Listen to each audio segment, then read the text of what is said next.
E iniciamos una serie titulada Las iglesias del Apocalipsis. Las iglesias del Apocalipsis, los que traigan su Biblia, la pueden abrir no en Génesis, en Apocalipsis. Y vamos a ver en este maravilloso libro del Apocalipsis que fue escrito cuando Juan el apóstol tenía 90 años de edad. Se encontraba exiliado en la isla de Patmos, que se encuentra junto al mar Egeo, geográficamente, a un lado de Grecia, actual de la nación de Grecia moderna. Y Juan tiene una aparición en el capítulo 1 del Apocalipsis, donde Jesucristo inmediatamente, ya no como lo vio en la transfiguración, sino que Jesucristo se le aparece a Juan con un pelo largo, con los ojos como fuego, con un vestido de lino que le llegaba hasta los pies. El lino siempre en la Biblia se usa para los sacerdotes de Dios en el Antiguo Testamento. Y los ángeles siempre también se personifican en la Biblia con vestiduras de lino. Y en Apocalipsis encontramos también que cuando nosotros seamos glorificados con Cristo, vamos a vestirnos también de lino fino. Así lo dice Apocalipsis 19 en las famosas bodas del Cordero.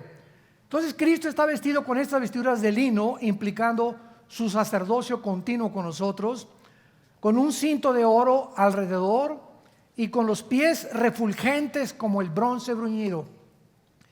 Y Cristo tenía en su mano 7 estrellas.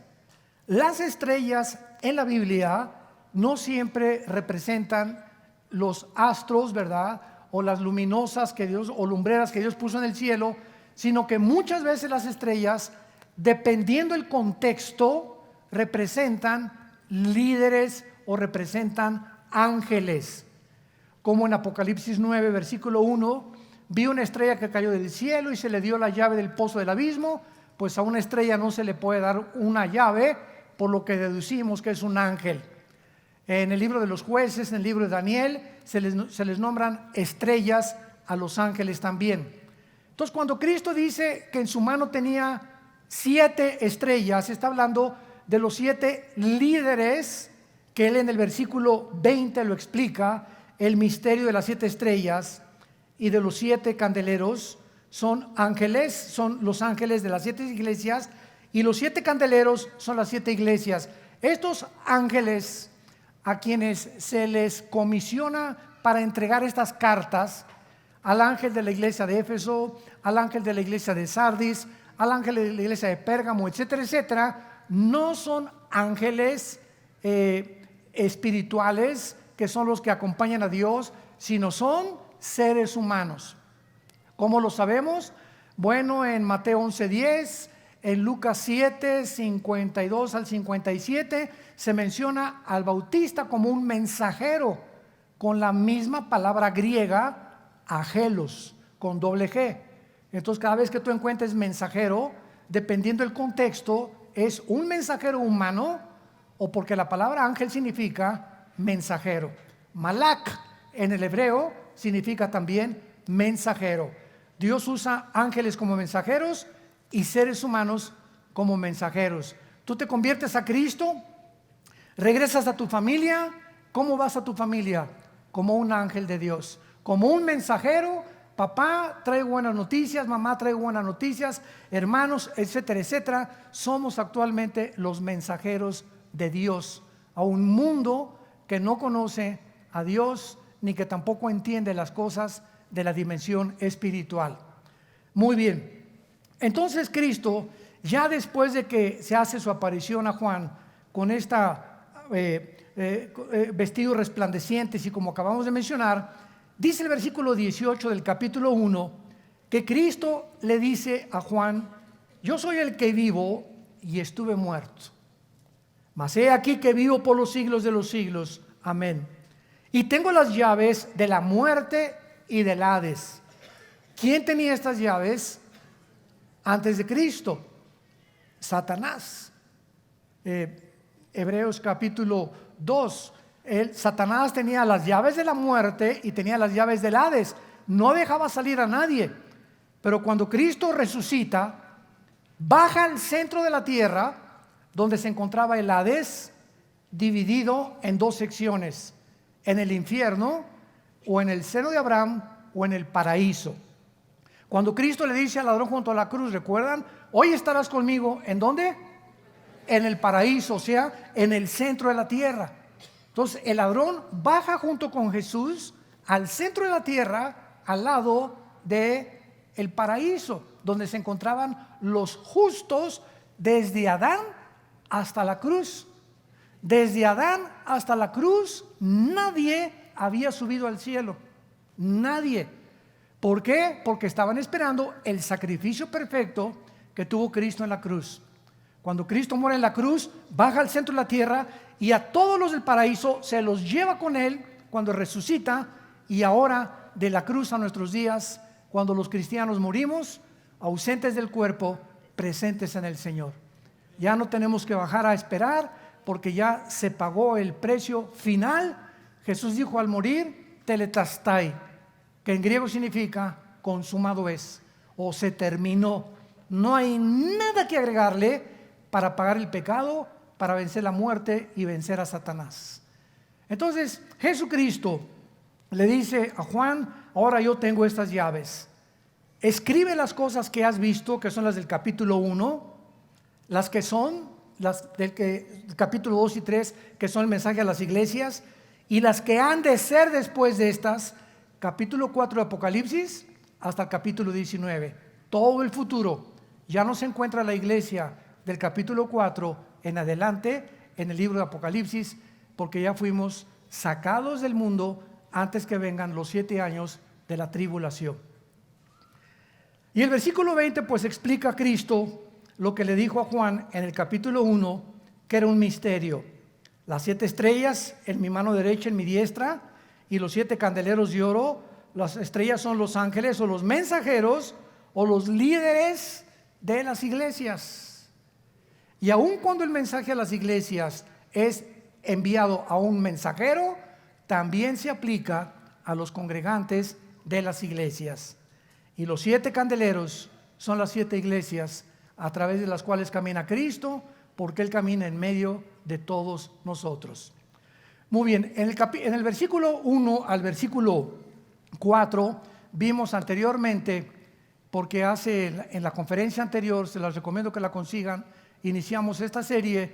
Vimos que la iglesia de Éfeso era una iglesia trabajadora, era una iglesia paciente, era una iglesia que probaba a los que se decían ser apóstoles y eran impostores. Era una iglesia que repartía folletos, era una iglesia que entraban a barrer temprano la iglesia, en fin, ¿verdad? Una iglesia activísima. Y cuando Cristo les reconoce todas estas cosas, porque todo lo que dice el versículo 2, yo conozco tus obras, tu arduo trabajo, que no puedes soportar a los malos y los has hallado mentirosos, que has sufrido, has tenido paciencias, son buenas obras. ¿Quién puede negar que todas estas cosas no les dijo Dios? Ya te he visto cuando todas las veces que te has fumado marihuana saliendo de la iglesia, o cuando te has emborrachado. No, les dice puras cosas buenas. Pero es impactante y profundo lo que Jesús les dice en el versículo 4.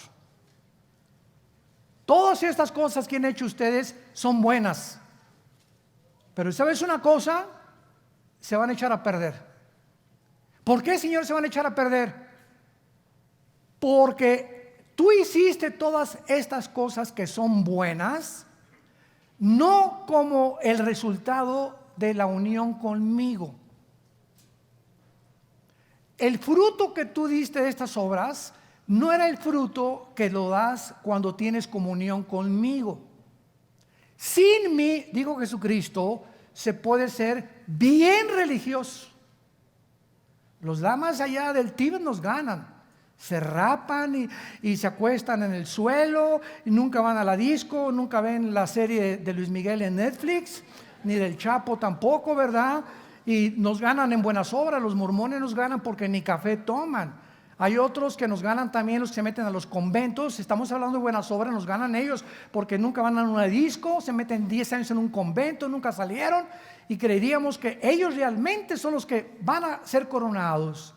Entonces no se trata de lo que estemos haciendo. Escúchenme muy bien. A Dios no le interesa lo que haces, sino lo que eres.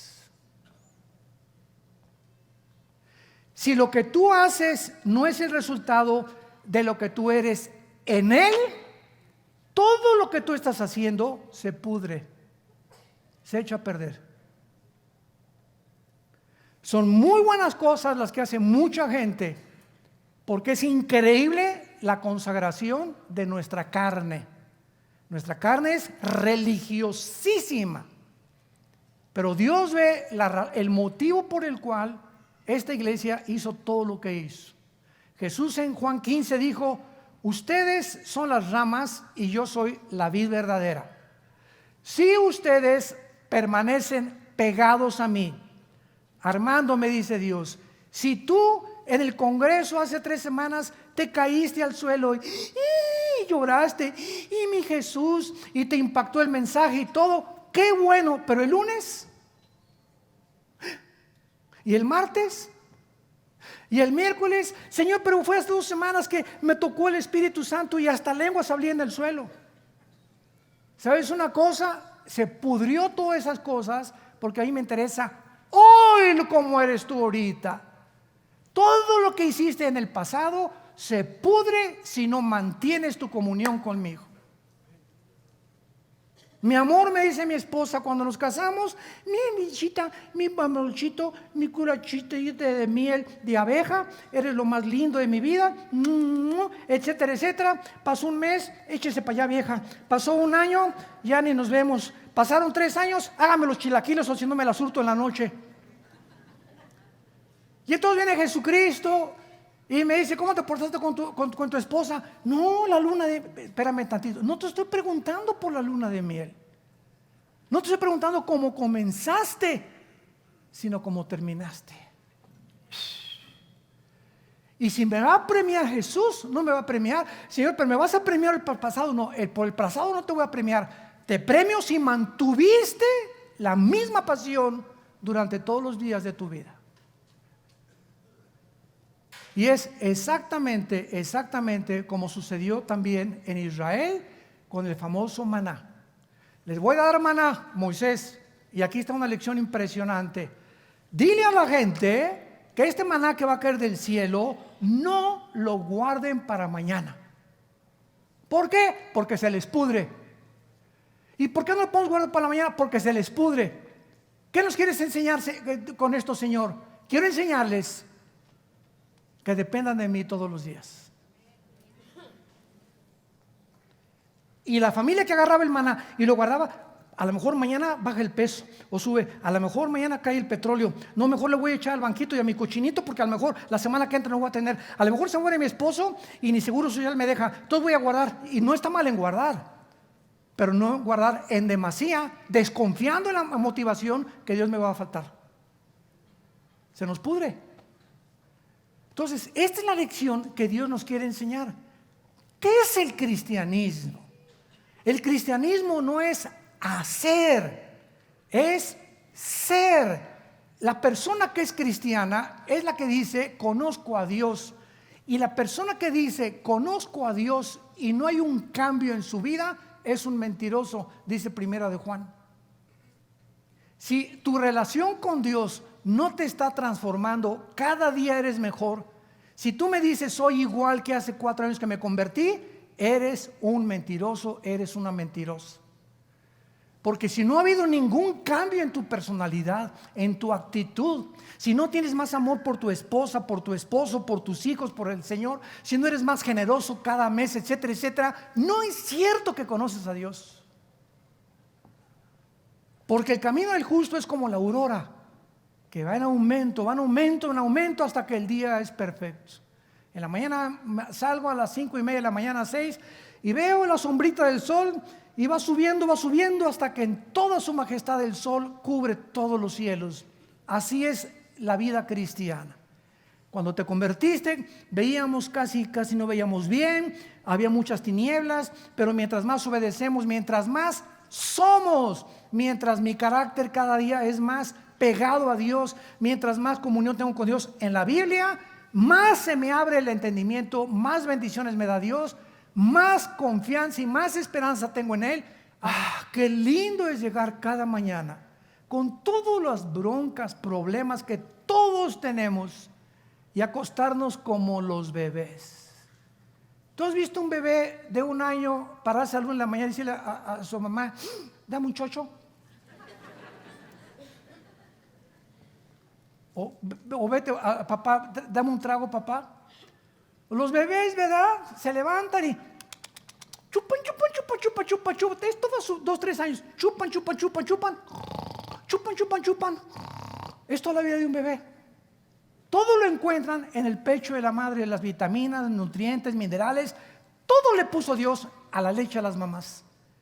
Y dice la Biblia, como niños recién nacidos, 1 de Pedro 2, anhelen la leche espiritual no adulterada. Y eso es a lo que Dios nos llamó. Búsquenme, yo te satisfago todo, yo te encuentro trabajo, te voy a bendecir. Ya no quiero, entiende que quiero que descanses, que reposes, que te acuestes en la noche.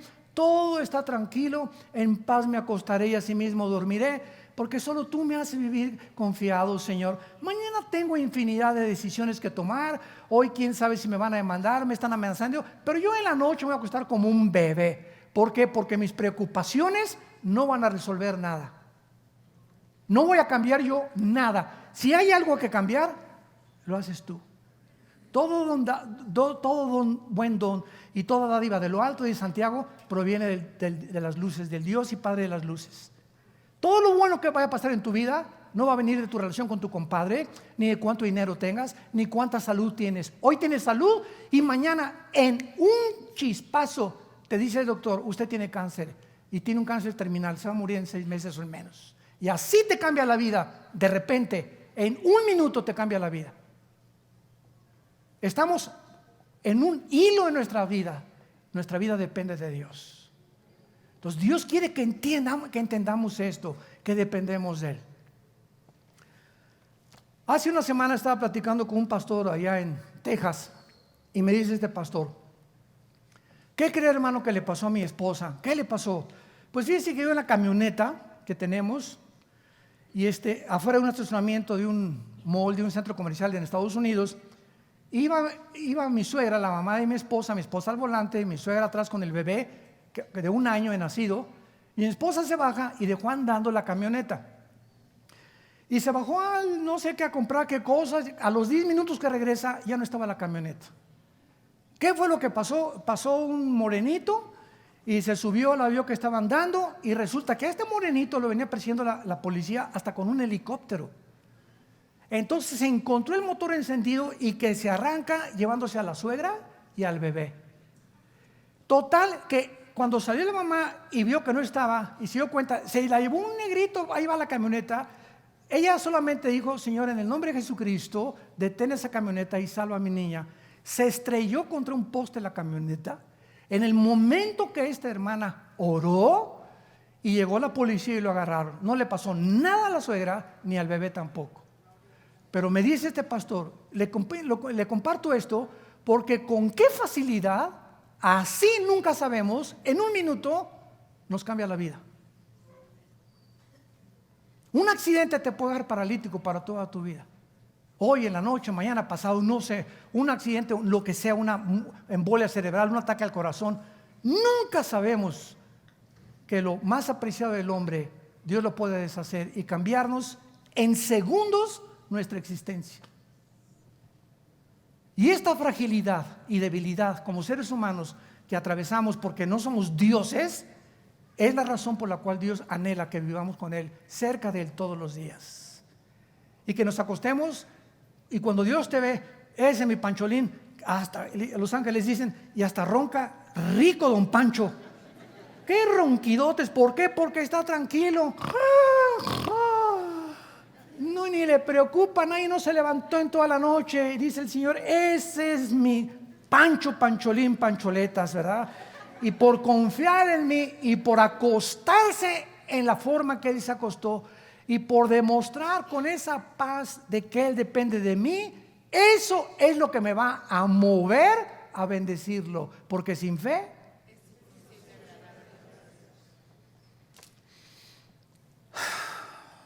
¿entendemos la vida cristiana? Sin fe es imposible agradar a Dios. Dios quiere ver lo que somos y no lo que hacemos. Esa paz dentro de nosotros, saber que todo está bien. Y si Dios me lleva, me llevó, pero yo estoy tranquilo, yo me acuesto tranquilo. Los problemas de mis hijos los va a resolver Él. Yo no puedo resolver ningún hijo, ni lo puedo hacer cambiar que regrese a la casa, ni que deje la marihuana, ni que mi hija sea una prostituta, ni que mi esposa se fue y me dejó y se fue con el lechero, con el panadero, con quién sabe con quién. Yo no puedo hacer nada por cambiar esas cosas. Yo no puedo hacer que mi esposa me ame, no puedo hacer que mi hijo me ame, no puedo hacer que me den un trabajo. Somos seres humanos, no somos dioses. Y qué bendición caer, Señor. Yo no puedo cambiar a mi esposa ni mi trabajo, no puedo cambiar las circunstancias, no puedo robar para tener dinero. Yo dependo de ti, Señor. Y eso es lo que Dios está esperando que nosotros hagamos, que cada día que nos levantemos como niños recién nacidos.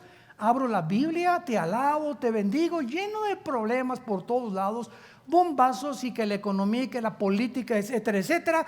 Pero yo estoy centrado en ti, Señor, en tu palabra. Dice David en el Salmo 19, muchos son mis enemigos, pero tu siervo no se olvida de tus mandamientos.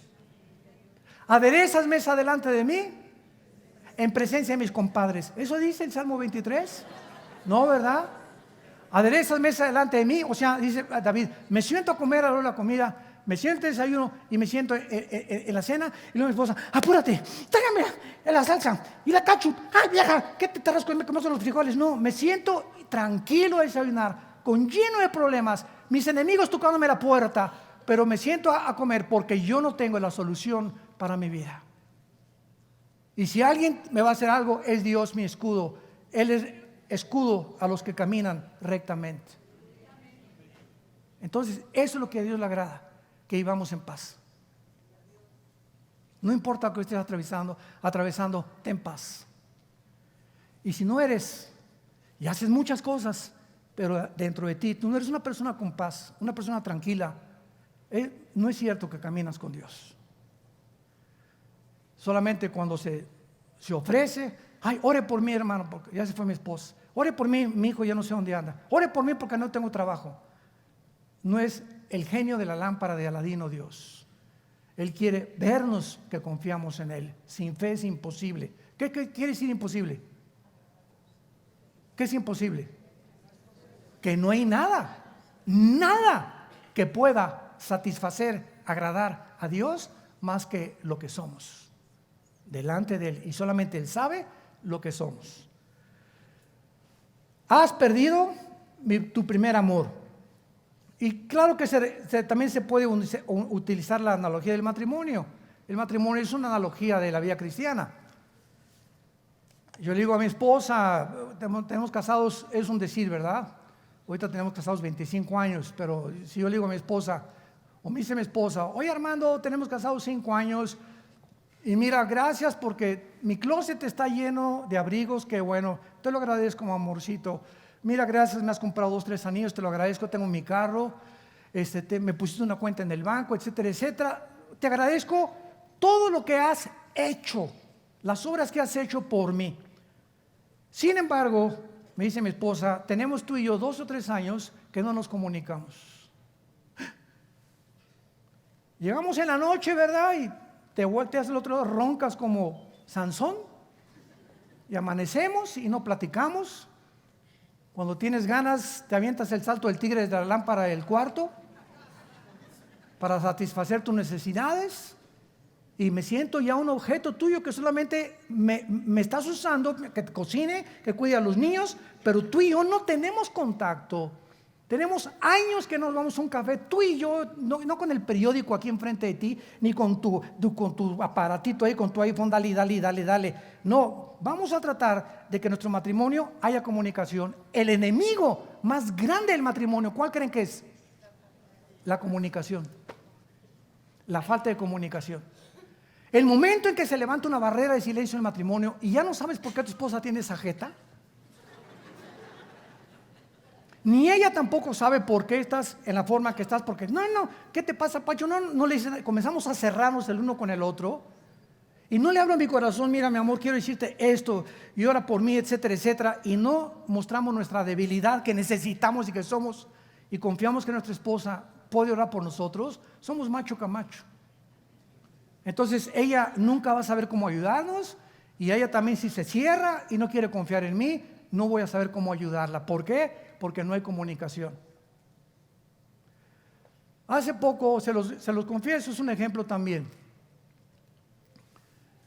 Ahorita tenemos un hijo, ¿verdad? Caleb se fue a Australia, está allá con Hilson. Ya este año es el último. Y hace 2 años que se fue por primera vez, nunca nos habíamos separado de él. Pero yo no sabía cómo me había afectado cuando él se fue. Entonces, bueno, lo fuimos al aeropuerto y sientes así, ¿verdad? Cuando nos separamos de los hijos. Imagínense las familias que despiden a sus hijos que se van a la guerra, que se van 2, 3 años a Irak, y ahora los que se van casados con bebitos. Y yo comencé, Dios me dijo, tu hijo no se va a la guerra, va a regresar, va a tener comunicación, va a regresar en diciembre, va a regresar en verano, etcétera. Pero me vino una angustia impresionante, que yo sé que es el enemigo, ¿verdad? Y comencé a llorar. Y yo no sabía si era tristeza o qué era, y corrí con mi esposa, y mi esposa es testigo de lo que estoy diciéndoles, y junto con ella le dije, por favor, ora por mí. Y estaba yo llore por mi hijo. Y mi esposa me puso las manos, y desde ese momento no se imaginan lo que sucedió. Me fortaleció, o se acaba de ir otra vez otra semana, regresa en diciembre, pero así pasa en la vida. Nos necesitamos en el matrimonio. ¿A quién le voy a pedir más que ore por mí más que mi esposa? ¿A quién? ¿Quién me conoce mejor? ¿Quién te conoce mejor? ¿El perro? ¿Le vas a pedir a Fido que ladre por ti? Y sabe una cosa, hay otra cosa que es verdad. Dicen que pasando los 50 o el 60, los que llegamos ya al 6º piso, un poquito más, comenzamos a descubrir a esa edad qué importante es estar casados. Y qué importante es tener una compañera donde nos llevemos bien. Es cuando más necesitamos el compañerismo. No se imaginan la soledad que viene después del tostón y el 6º piso. Y ustedes que tienen esa edad son testigos y dicen amén. Dichoso el varón que trató bien a su esposa los primeros años. Dichosos los matrimonios que hubo comunicación, porque cuando lleguemos a esa edad no se imaginan la bendición que es, como dice Eclesiastés. Cordón de 2 dobleces es imposible de romperse, y el tercero es Jesús en medio del hogar. Entonces, esta es la importancia de poder entender que qué fácil es perder el primer amor con tu esposa y con tu esposo. Es bien fácil. Nos acostumbramos ya a estar juntos y no estamos divorciados, pero sí estamos divorciados hace muchos años emocionalmente. Ya no nos hablamos, o nos hablamos nomás para ¿qué dice el periódico? ¿O qué dicen las noticias? Ya no platicamos, ya no le digo me siento mal, ora por mí, tengo esta angustia, tengo esta preocupación. ¿Por qué? Porque no hay comunicación, y cuando no hay comunicación no hay comunión, no hay compañerismo. Es lo mismo con Dios. Si no platicas diario con Dios, si no abres si no le dejas que Él te platique a través de la Biblia Él nos habla y nosotros a través de la oración le platicamos a Él. Si no hay un diálogo entre tú y Dios, si solamente es monólogo, nunca vas a tener esa paz que sobrepasa el entendimiento. Han perdido tu primer amor. Si eres muy activo, Armando, y tengo abrigos, y tengo coche, y tengo una casa, pero entre tú y yo no hay nada. No te conozco ni tú me conoces.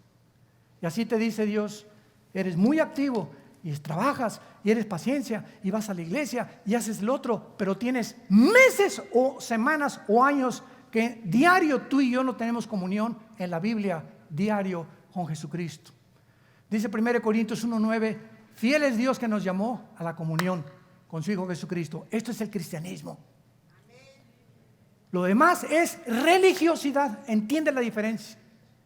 Tú puedes ser religioso, ir a la iglesia y tener una religión, si no tienes una comunión diaria con Jesús, eres religioso. Has perdido tu primer amor. Ahora, si es esto verdad en tu vida, veamos a continuación rápidamente la solución y las consecuencias de que tal vez desde hoy en la noche, los que están escuchando a través de las redes sociales, o ustedes que están presentes al oír este mensaje, si tú el mensaje que tú oyes no lo pones en práctica inmediatamente, pues mañana o pasado, no. Si desde hoy en la noche no llegas a tu casa y le pides perdón a Dios y comienzas hoy antes de acostarte, abrir la Biblia, leer los salmos, proverbios, platicar con Él, Señor, pongo echando toda mi ansiedad sobre ti porque tú tienes cuidado de mí, ya no quiero pensar en mis problemas, no está en mí resolverlos, yo quiero vivir en paz. Se fue mi vieja, se fue mi viejo, se fue mi hija, se fue mi perro, no lo encuentran, lo que tú quieras y mandes, Señor, quiero dormir en paz, quiero descansar en ti, quiero confiar en ti. Fortaleza mía, Señor mío, mi fortaleza, mi Dios, en quien confiaré. Él te librará de la peste destructora, te librará del lazo del cazador. Caerán 1000 a tu diestra y a 10,000 y a ti no te tocará.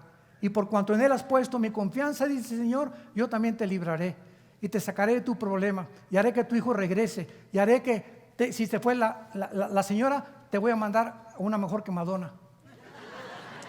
Y si se fue el cocodrilo ese que te está haciendo la cosa, tengo algo mejor para ti. Tú sigue confiando en mí, dice el Señor, nada más. Quiero ver que sigas confiando en mí. Nada más es lo único que quiero ver. Déjame a mí solucionar tus problemas. No somos dioses. Y créanmelo, lo mejor está por delante. De eso no hay absolutamente duda alguna. Versículo 5, número 1. Recuerda, por tanto, de dónde has caído. Número 1. Si tú eres una persona que has perdido tu primer amor, tanto en el matrimonio o como cristiano, ¿desde cuándo ya no vas a los estudios bíblicos? ¿Desde cuándo ya dejaste de leer la Biblia? ¿Desde cuándo ya perdiste esta pasión? O sea, trabajas en una compañía, como una vez me contaron y me dijeron, oiga, señora Dulce, fíjese que conocí a Carlos fulano de tal y supe después de 2 años de trabajar con él que él era cristiano. Y él supo que yo era cristiano. Estaban en la misma compañía los dos y nunca se encontraron en el elevador y lo que tú quieras. Nunca ninguno de los dos se dio testimonio al otro de que eran cristianos. Nunca le dijo en el elevador, oye, ¿tú lees la Biblia? Yo casi siempre comienzo con eso, ¿verdad? Cuando me dicen, yo soy musulmán, ¿lees la Biblia? Y por ahí comienzas a meterte. Jamás dice, teníamos 2 años en la compañía y a los 2 nos dio vergüenza de que habíamos perdido el primer amor. Ya no nos importaba ganar las almas. Una pregunta que te va a ayudar es la siguiente. ¿Cuándo fue la última vez? No lo contestes, dilo con todo tu corazón, Dios lo sabe. ¿Cuándo fue la última vez que le hablaste a alguien de Jesús? Solo tú lo sabes. Oye, ¿conoces a Jesús? No, ¿quién es Jesús? Mi cuñado se llama Jesús. No estoy hablando de eso, ¿verdad? Te estoy hablando de un hombre que murió en una cruz por ti, que dio su vida por ti, que te puede ayudar, que te puede perdonar tus pecados. Y tengo muy buenas noticias para ti. ¿No las quisieras escuchar? ¿Cuándo fue la última vez que tú hiciste eso con alguien? Ahora, si tienes meses que ni siquiera has compartido a Jesús, ¿qué dice Hechos 1:8? Recibirán poder cuando venga el Espíritu Santo y me serán testigos. ¿Lo eres? No. ¿Sabes por qué? Porque no tienes al Espíritu Santo. Mentira que eres cristiano. Y cuando venga por nosotros el Jesús, va a haber una cantidad de millones de personas que se van a asustar porque nunca se imaginaron que ellos no eran lo que decían que eran. Y el fruto de un cristiano es hablar de Jesús. Te tiene que consumir la pasión. A tu mamá, a tu suegra, a tus amigos, al que sea en la primera oportunidad, meseros, elevadoristas, al que sea, estarle hablando continuamente de Jesús. Esa es la pasión que nos debe de consumir. Recuerda dónde has caído. Número 2, arrepiéntete. ¿Saben ustedes lo que es el arrepentimiento? Porque dicen que las iglesias están llenas de cristianos, entre comillas, que ni siquiera saben lo que es el arrepentimiento. Y que tampoco saben que todos los días necesitamos arrepentirnos de algo. Ya me arrepentí de mis pecados, ya Dios me los perdonó. Y ya mi cuenta está saldada en el cielo. Pero diario pecamos o con pensamientos, o con palabras, o con obras. Entonces diario siempre habrá algo, a menos que te digan el querubín de Tlalnepantla. Diario va a haber algo, ya le grité a mi esposa, ya dije una cosa que no, con otra actitud que no debía haber hecho, pero diario tiene que haber algo en la que mientras más al acostarme me hinque junto a mi cama o sentado como quieras, Padre, me pongo a pensar rápidamente en la mañana, tuve una discusión, Señor, perdón, me fui muy áspero con mi esposa, a mi hijo le grité, hice esto, le quemé el chicharrón a mi esposo para que se lo atragantara en el cuello, iba pasando, Señor, y vi una muchacha y pues ya, pero no solamente la vi, sino que la escaneé, ¿verdad? Y ya no quiero tener esa imagen. Señor, perdóname con tu sangre preciosa. Mientras más y más y más y más y más desarrollemos este hábito bendito de estar todos los días buscando algo que decirle a Dios y estarnos examinando, más sensibles nos volvemos al pecado. Y vas a crecer como un árbol gigantesco espiritual. ¿Por qué? Porque eres sensible y ya a lo que Dios le llama pecado, tú le llamas pecado. Y si tú no te arrepientes, entonces ¿qué pasa? Ahí traes guardado de hace 3 meses, de hace 6 meses algo que no has sacado y te está estorbando en tu alma. Aquí nuestra vida interior nos estorba. Tenemos que estarnos limpiando todos los días y eso estorbo nos bloquea, es como una nebulosa que nos impide ver qué es lo que Dios quiere para nuestras vidas. ¿Y cuántas personas hay que se casan así? Se casan y fornicaron antes de casarse y no le pidieron perdón a Dios y se casan, etcétera, etcétera, o con una persona que no es cristiana, se casan en pecado y recogen una cosecha tototota después de casados, porque no estaban acostumbrados a pedirle perdón a Dios todos los días. Esto es el arrepentimiento para que ustedes puedan entender claramente lo que significa. Es la palabra griega metanoia. Y es esto, el arrepentimiento es lo siguiente. El arrepentimiento es ir caminando en un camino equivocado. Llámale como tú le quieras llamar. De repente, aquí Dios me llama, como ahorita el domingo te está hablando Dios a través de la Biblia y te está iluminando. Híjole, es verdad lo que dice la Biblia. Yo necesito pedirle perdón a Dios. Entonces, tú te detienes en ese camino y ya no vas con tu novio o lo que tú quieras y dejas la pornografía, etcétera, etcétera. Y esta es media vuelta al arrepentimiento. Ya no fumo, ya tiré todas las revistas de pornografía, ya le dije a mi novio que no me ponga las manos encima, ya no voy a mirar a otra mujer que no sea mi esposa, ya voy a dejar de hacer lo que hacía. Esa es la mitad del arrepentimiento.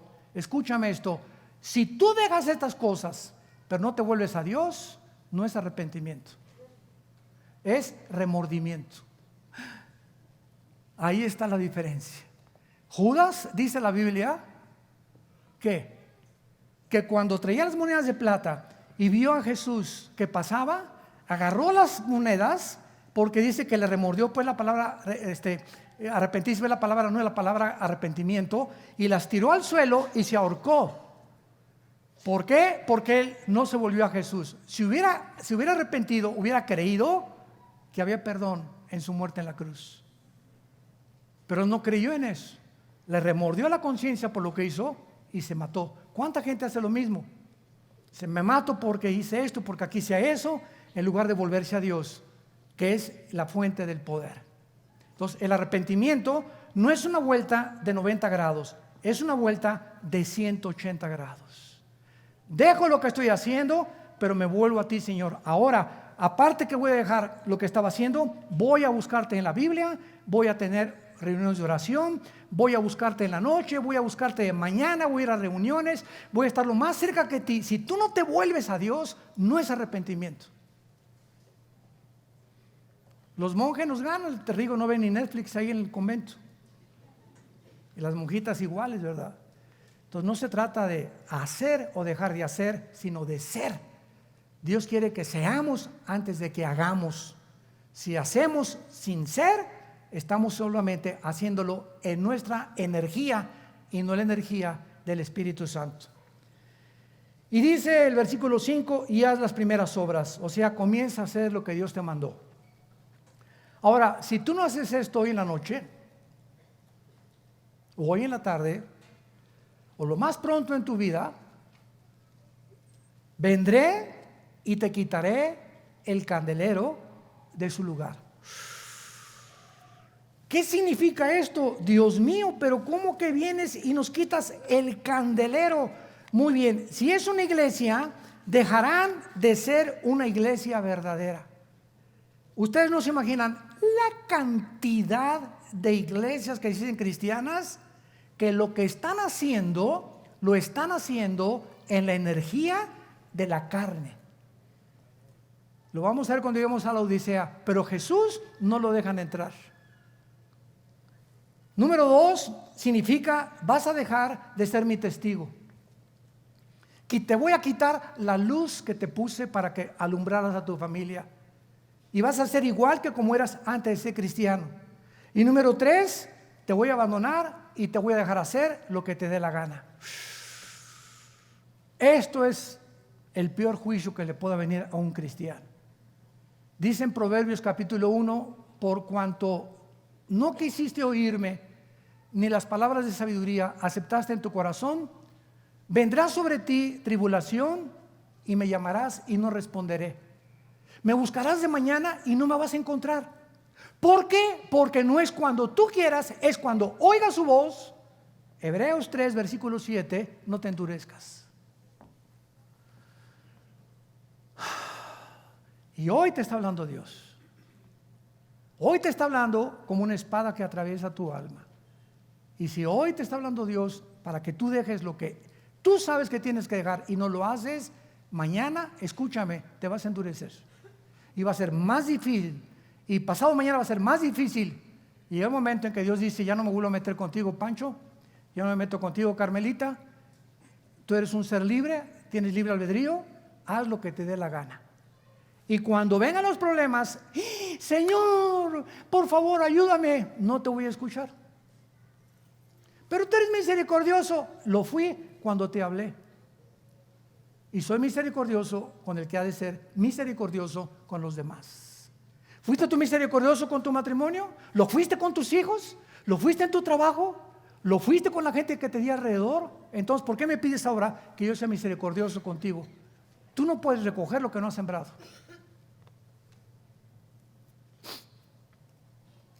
Y dice el versículo 6, pero tienes contra ti, tienes esto que aborreces, la obra de los nicolaitas. La palabra nicolaita significa gobierno, laos, gobernar, para que lo apuntes. ¿Quiénes son los nicolaitas? Es una iglesia gobernada por el pueblo y no por los líderes. ¿Cómo está esto? Bueno, usted no se imagina la cantidad de iglesias donde la familia fulana de tal puso el techo y la familia Gómez puso las paredes y la familia Ortiz compró todo el equipo de sonido y se juntaron 3 familias y esas 3 familias hicieron todo lo que es el edificio y esas 3 familias ahora se creen con el privilegio y la facultad de ellos. Si al pastor no les gusta, lo corren.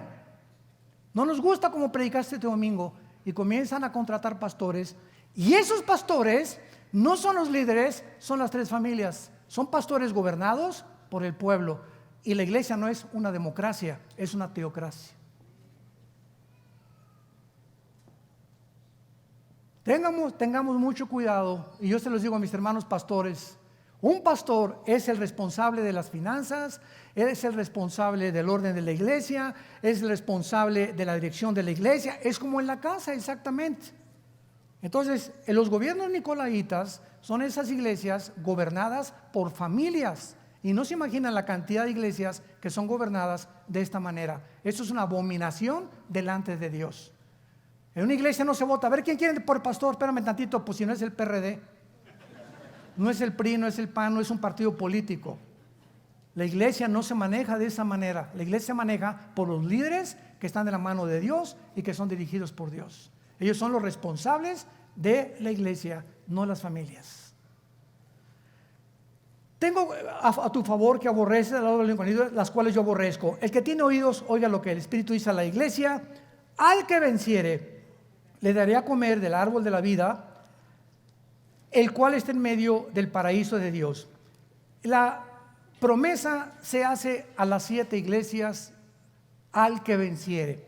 ¿Quiénes son los vencedores?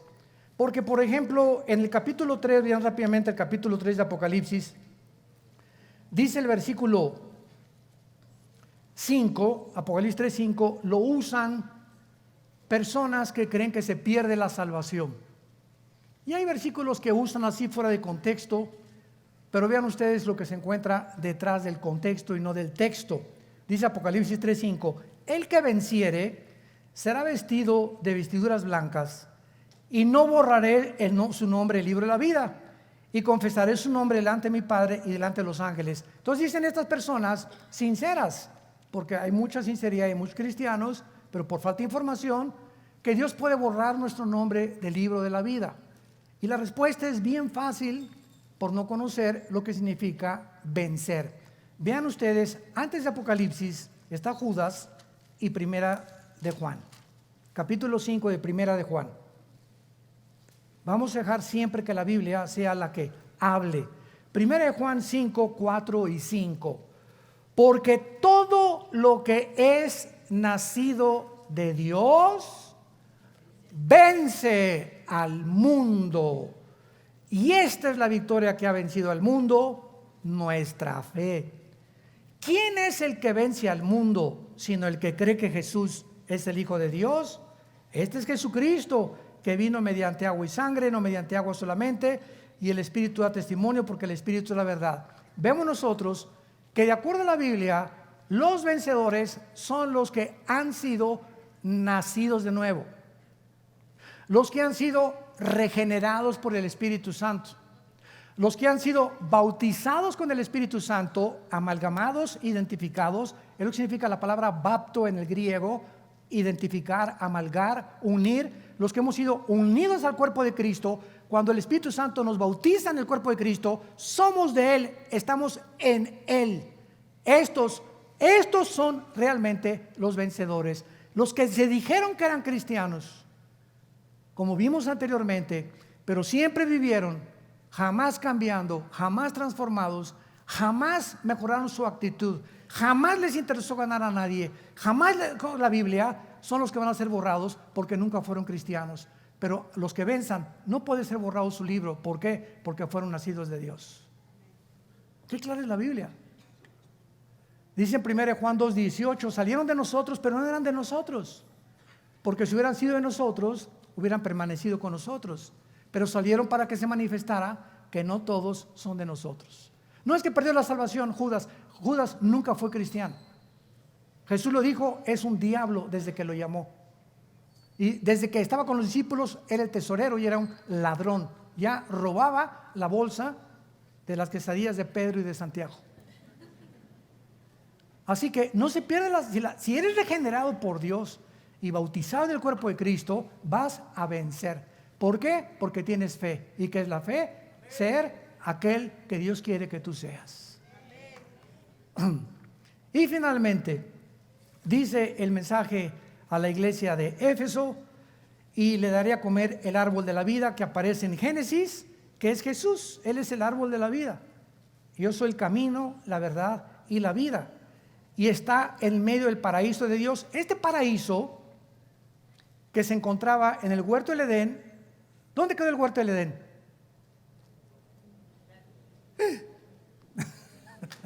¿Se pudrieron los árboles en el huerto del Edén? No, porque eran perfectos. El hombre fue sacado de un lugar perfecto porque un hombre imperfecto no puede vivir en un lugar perfecto. El huerto del Edén era perfecto. Todo Dios vio que era bueno. El hombre pecó y Dios lo expulsa del huerto del Edén. ¿Y el huerto del Edén? ¿Quiénes llegaron a vivir ahí? ¿Los ángeles? No, ¿verdad? Desapareció, fue trasladado al cielo, que se llama ahora el paraíso después de la muerte de Cristo. Cuando Pablo en 2 Corintios 12 dice, hubo un hombre, si en la carne no estoy seguro, fui al tercer cielo y estuve en el paraíso. Pablo estaba hablando acerca de ese paraíso que ya se encontraba, ¿verdad?, en el fondo de la tierra antes de que Cristo resucitara, que era cuando Pablo estuvo siendo disciplinado por Dios y en el desierto 15 años antes de que pudiera predicar. Y Pablo es la última persona que menciona el paraíso antes del Apocalipsis. Entonces este paraíso ahora se encuentra en el cielo, que significa un lugar de descanso, que es lo que significa también la palabra Edén. Y finalmente Dios le dice, este árbol de la vida, en medio del paraíso de Dios, que se encuentra, repito, cuando muramos, que será Jesús el centro de toda nuestra atención. Cristianos que nos escuchan, hay un mensaje en esta tarde antes de irnos a casa y es arrepiéntete. Reconoce las cosas malas que estás haciendo en tu vida antes de que sea demasiado tarde. No te endurezcas. Dios te ama. Dio su vida por nosotros en una cruz. Agujeraron sus manos y sus pies. Le pusieron espinas en la cabeza. Y cada vez que tengas dudas que Dios te ama, regresa y voltea a ver a la cruz. Ahí está Jesús colgado, diciéndote, todo lo hice porque no quiero que vayas al infierno. Quiero bendecir tu matrimonio. Quiero bendecir tu noviazgo. Quiero bendecir tus alimentos. Quiero bendecir tus vacaciones. Quiero bendecir todo en tu vida. El que no escatimó a su Hijo, Romanos 8, ¿cómo no nos dará todas las cosas si nosotros se las pedimos? Te damos gracias, Dios y Padre de nuestro Señor Jesucristo, que nos has hecho renacer para una esperanza viva por medio de la resurrección de tu Hijo entre los muertos, que fue muerto, crucificado, enterrado y resucitado a los 3 días. Ahora he comprendido estas verdades espirituales y quiero de aquí en adelante, desde hoy mismo, regresar a mi primer amor, a volver a enamorarme de ti, Jesús, con pasión, como el ciervo brama por las aguas. Que llegue el momento en que mi alma brame por ti, que tenga sed por estas aguas vivas que solo vienen de ti. Tu palabra dice, bienaventurado el varón que tiene en ti su confianza y en cuyo corazón están tus caminos, porque cuando pase el valle de lágrimas lo convertirá en estanque cuando las lluvias lleven o llenen las fuentes. Irá de poder en poder y verá a Jesús en Sión. Oh Jesús, gracias por lo que hiciste por nosotros. Y en esta mañana Él abre sus brazos y te dice, ven a mí. Ven a Cristo en esta mañana si tú no lo tienes. A lo mejor te decías cristiano, ya no te engañes. Si en ti no ha habido un cambio radical, una transformación de tu personalidad, no es verdad que tengas la vida de Jesús. Él vino a revolucionar nuestra vida, nuestra forma de pensar, nuestra actitud hacia nuestros semejantes. Dile, Señor, perdona mis pecados. Creo que moriste en esa cruz y pagaste por ellos con tu sangre. Y te pido que entres a mi corazón en este instante como mi Señor y mi Salvador, en el nombre precioso de Jesucristo. Amén.